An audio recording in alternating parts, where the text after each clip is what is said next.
Hello everyone, मैं अमित कुमार। और जैसे कि हम आप लोगों को पढ़ा रहे हैं रियल नंबर्स क्लास 10th के बच्चों के लिए। तो रियल नंबर में हम पढ़ा चुके हैं अभी तक यूक्लिड डिवीजन एल्गोरिथम और कुछ इंट्रोडक्शन पढ़ाए हैं regarding rational and irrational numbers पे।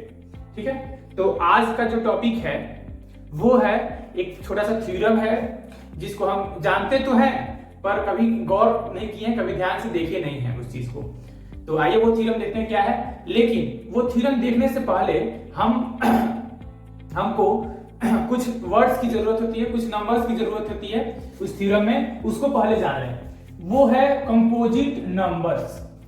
हम पढ़े हैं कंपोजिट नंबर्स क्या होता है कि कोई भी नंबर जो कि दो से ज्यादा नंबरों से कट जाए, यानी कि those numbers which is divisible by more than 2 numbers. ऐसा नंबर जो कि 2 से ज्यादा नंबरों से डिविजिबल हो, वैसे नंबर को हम बोलेंगे क्या? Composite number. जैसे कि 4 है, 4 किससे किससे डिविजिबल होगा? 1 से डिविजिबल होगा, 2 से डिविजिबल होगा और 4 से 4 डिविजिबल होगा। यानी कि ये नंबर 4 जो है वो 3 नंबरों से डिविजिबल हो रहा है, 1 से, 2 से और 3 से। तो यानी कि 3 नंबर से डिविजिबल हो रहा है, 2 से ज्यादा है, तो जो 2 से ज्यादा नंबरों से डिविजिबल है उसको क्या बोलते हैं? Composite number. वैसे ही 6 है, वो भी कंपोजिट नंबर है, 1 से डिविजिबल है, 2 से डिविजिबल है, 3 से डिविजिबल है और 6 से डिविजिबल है। वैसे ही 8 है, 1 से डिविजिबल है, 2 से डिविजिबल है, 4 से डिविजिबल है और 8 से डिविजिबल है। और दूसरा नंबर है वो है प्राइम नंबर्स। प्राइम नंबर्स क्या होता है? ऐसा नंबर जो कि सिर्फ 1 से और वो खुद से कटे, यानी कि सिर्फ 2 नंबरों से कटे। 2 नंबर कौन कौन होना चाहिए? एक 1 होना चाहिए और एक वो खुद होना चाहिए, इटसेल्फ। तो वही लिखे हैं the numbers which is divisible by 1 and itself. ऐसा नंबर जो कि 1 से डिविजिबल हो और वो खुद से डिविजिबल हो, वैसे नंबर्स को हम बोलते हैं प्राइम नंबर। जैसे एग्जांपल में दिए हैं 2, एग्जांपल में दिए हैं 2, तो 2 किससे किससे डिविजिबल होगा? 1 से और 2 से। 3 किससे किससे डिविजिबल होगा? 1 से 3 से। 5 भी 1 से और 5 से। तो स्मॉलेस्ट प्राइम नंबर कौन किसको कहा जाएगा? 2 को कहा जाएगा, 1 को नहीं कहा जाएगा। क्यों? क्योंकि जो 1 है वो सिर्फ एक ही नंबर से कट रहा है, 2 नंबर से नहीं कट रहा है। तो सबसे स्मॉलेस्ट प्राइम नंबर कौन है? 2। और स्मॉलेस्ट कंपोजिट नंबर कौन है? 4। ठीक है, अब आते हैं थ्योरम पे।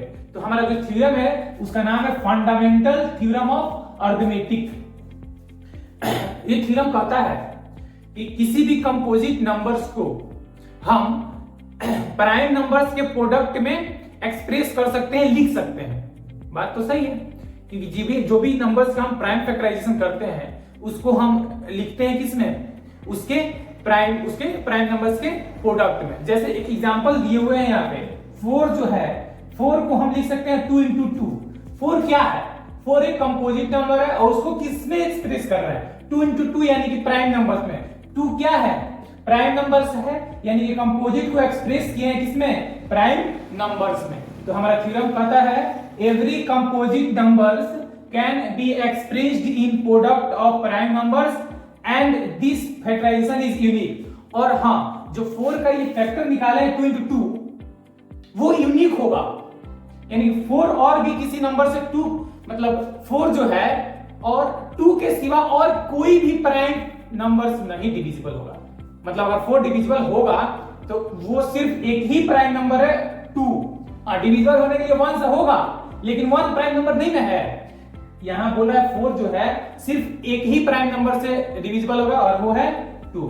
जैसे एक और एग्जांपल दिया 91 का प्राइम फैक्टराइजेशन किए हैं तो 7 से ये किए हैं, डिविजिबल डिवाइड किए हैं तो 13 टाइम्स में आया है, तो इसको 91 को लिख सकते हैं 7 into 13।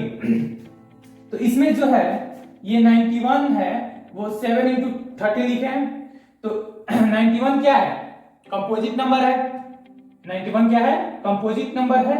तो कंपोजिट नंबर्स को हम प्राइम नंबर्स के प्रोडक्ट में लिखे हैं। 7 भी प्राइम नंबर है और 13 भी प्राइम नंबर है। और ये जो फैक्टराइजेशन किए हैं ये यूनिक है, यानी कि 91 को 7 into 31 के सिवा और कोई नहीं लिख सकते और कुछ नहीं लिख सकते हैं। यानी कि 91 जो है वो सिर्फ और सिर्फ 2 ही प्राइम नंबर से डिविजिबल है और वो प्राइम नंबर से 7 और 13। ठीक है, एक और एग्जांपल लिए हुए हैं 845 ये एक कंपोजिट नंबर है, उसका हम प्राइम फैक्टराइजेशन किए हैं, तो 5 से डिवाइड किए हैं तो 169 में है, और 169 हम जानते हैं 13 का स्क्वायर है, यानी कि 13 से डिविजिबल है, 13 से डिवाइड किए तो 13 टाइम्स में है, यानी कि जो कंपोजिट नंबर 845 है उसको हम 5 इंटू 13 लिख सकते हैं।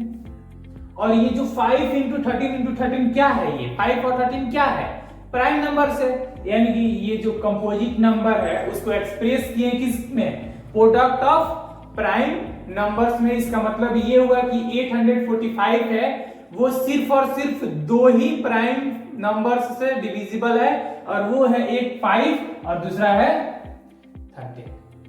तो फंडामेंटल थ्योरम ऑफ अरिथमेटिक जो है, इससे रिलेटेड जो टाइप्स ऑफ क्वेश्चन है उसको डिस्कस करते हैं, जिसमें फर्स्ट टाइप ऑफ क्वेश्चन है इस प्रकार कि check whether there is any value of n for which 4 के power n end with the digit 0, यानी कि तुमको चेक करना है कि 4 के पावर जो n है, 4 के पावर n है वो जब उसको सॉल्व किया जाए तो वो इंड हो किससे, 0 से।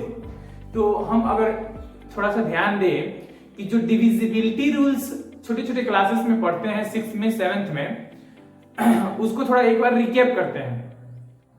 0 से इंड होने के लिए वो नंबर किससे डिविजिबल होना चाहिए, 10 से, क्योंकि 10 का डिविजिबिलिटी रूल हम पढ़ते हैं कि जिस भी नंबर के वंस प्लेस पे या फिर लास्ट में 0 हो वो नंबर 10 से डिविजिबल होगा। तो यहां लिखा है कि इंड विथ 0, यानी कि वंस प्लेस पे कितना होना चाहिए, इसको सॉल्व करने पे 0, यानी कि ये नंबर 10 से डिविजिबल है या फिर नहीं है, इसको चेक करना है। तो अब थोड़ा और गहराई में जाया जाए तो 10 से डिविजिबल होने के लिए क्या होना पड़ेगा, कोई नंबर 10 से डिविजिबल होने के लिए 10 का जब हम फैक्टर निकालें तो 2 और 5 आया, तो 10 से डिविजिबल होने के लिए वो नंबर 2 से भी डिविजिबल होना चाहिए और 5 से भी डिविजिबल होना चाहिए। जो 10 कंपोजिट नंबर है वो प्रोडक्ट ऑफ प्राइम नंबर 2 और 5 का है, ठीक है। तो 10 से डिविजिबल होने के लिए 2 से भी डिविजिबल होना चाहिए और 5 से भी डिविजिबल होना चाहिए। तो हमको इस क्वेश्चन में कुछ नहीं चेक करना, बस चेक करना ये है कि ये जो 4 के पावर n है वो 2 से भी डिविजिबल है और 5 से डिविजिबल है या फिर नहीं है, ठीक है। तो इसको चेक किए हैं, तो 4 के पावर n को हम 2 के पावर 2 और उसका पावर n किए हैं, एक्सपोनेंट का रूल लगाए हैं जो कि हम 9th क्लास में पढ़े हैं। तो ये पावर आपस में मल्टीप्लाई हो जाता है, 2 के पावर 2 है, यानी कि जो ये 4 का फैक्टर होगा वो सिर्फ 2 ही होगा। 4 का फैक्टर जो होगा वो सिर्फ 2, 4 के पावर n का जो फैक्टर होगा सिर्फ प्राइम नंबर 2 ही होगा, 5 नहीं होगा। तो सिर्फ 2 ही होगा, 5 नहीं होगा, तो ये जो नंबर है वो 10 से डिविजिबल नहीं है। इसका मतलब ये जो 4 का पावर n है ओनली द फैक्टर ऑफ 2, सिर्फ 2 ही का फैक्टर है और किसी का फैक्टर नहीं है, 5 का फैक्टर नहीं है। इसलिए जो 4 के पावर n है कभी भी 0 से इंड नहीं होगा, इसीलिए लिखे हैं 4 के power n never end with the digit 0, यानी कि 4 के पावर n को जब सॉल्व करेंगे किसी भी n के लिए तो उसके लास्ट में उसके वंस प्लेस पे 0 कभी नहीं आएगा। ये रहा मेरा फर्स्ट टाइप। अब बात करते हैं फंडामेंटल थ्योरम ऑफ अरिथमेटिक का सेकंड टाइप ऑफ क्वेश्चंस पे। तो जैसे कि हम बताए हैं कि किसी भी दो नंबर्स का HCF और LCM दो तरीका से निकाला जा सकता है। पहला तरीका है प्राइम फैक्टराइजेशन मेथड से या दूसरा तरीका है डिवीजन मेथड से। तो सेकंड टाइप हमारा वही है कि किसी भी दो नंबर का HCF और LCM किसी से प्राइम फैक्टराइजेशन से कैसे निकाला जाए, ठीक है। तो इसका रूल होता है कि अगर हम किसी भी दो नंबर का यानी कि A और B का अगर HCF निकालें तो उसका जो प्राइम फैक्टराइजेशन करें उसमें जो स्मॉलेस्ट पावर है जो दोनों में कॉमन हो, स्मॉलेस्ट पावर जो कि दोनों में कॉमन हो, वही उसी का जो प्रोडक्ट होगा वो क्या कहलाएगा, HCF कहलाएगा A और B का, ठीक है। और किसी भी दो नंबर्स का LCM कैसे निकालते हैं उसका रूल होता है, A और B का मान लीजिए LCM निकालना तो उसका रूल होता है product of the greatest power in each of the prime factor. मतलब यानी कि जो कॉमन है उसको तो रखेंगे और जो कॉमन नहीं है उसको भी साथ में मल्टीप्लाई करेंगे।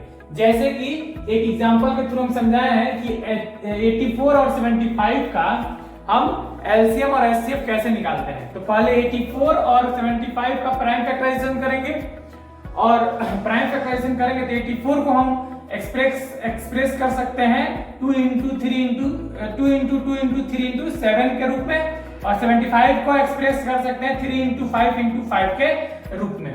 ठीक है, तो दोनों में कॉमन देखेंगे, दोनों में कॉमन क्या है, 3 इसमें भी 3 इसमें भी। तो हम वही एचसीएफ लिखे हैं कि स्मॉलेस्ट पावर जो कि दोनों में कॉमन हो, जो कि दोनों के प्राइम फैक्टर में कॉमन हो, वही क्या कहलाएगा, एचसीएफ कहलाएगा। तो इस प्रकार एचसीएफ हमारा हो गया 3, और एलसीएम जो होगा वो कॉमन, तो उस जो कॉमन है उसको एक बार लिखेंगे, लिख दिए, और जो कॉमन नहीं है जैसे 2, तो 2 को भी लिखेंगे, फिर ये 2 इसको भी लिखेंगे, 7 को भी लिखेंगे, ये वाला 5 और ये वाला 5, सारे को एक साथ मल्टीप्लाई करके जो रिजल्ट आएगा वही हमारा क्या कहलाएगा, 84 और 75 का एलसीएम। किसी भी दो नंबर का एलसीएम और एचसीएफ के बीच में एक रिलेशन होता है, और वो ये होता है कि उन नंबर्स का एलसीएम और उसी नंबर का एचसीएफ का जो प्रोडक्ट होता है वो उन दोनों नंबर्स के प्रोडक्ट के बराबर होता है। ठीक है, तो इस पर इस तरह के क्वेश्चन बनेंगे कि अगर कोई दो नंबर दे दिया और उसका एचसीएफ दे दिया तो बोलेगा उसका एलसीएम फाइंड करें। तो उसका एलसीएम फाइंड करना है तो एलसीएम इज इक्वल टू हम लिखेंगे product of that number divided by there HCF. ठीक है, ये था हमारा 4th लेक्चर रियल नंबर्स पे।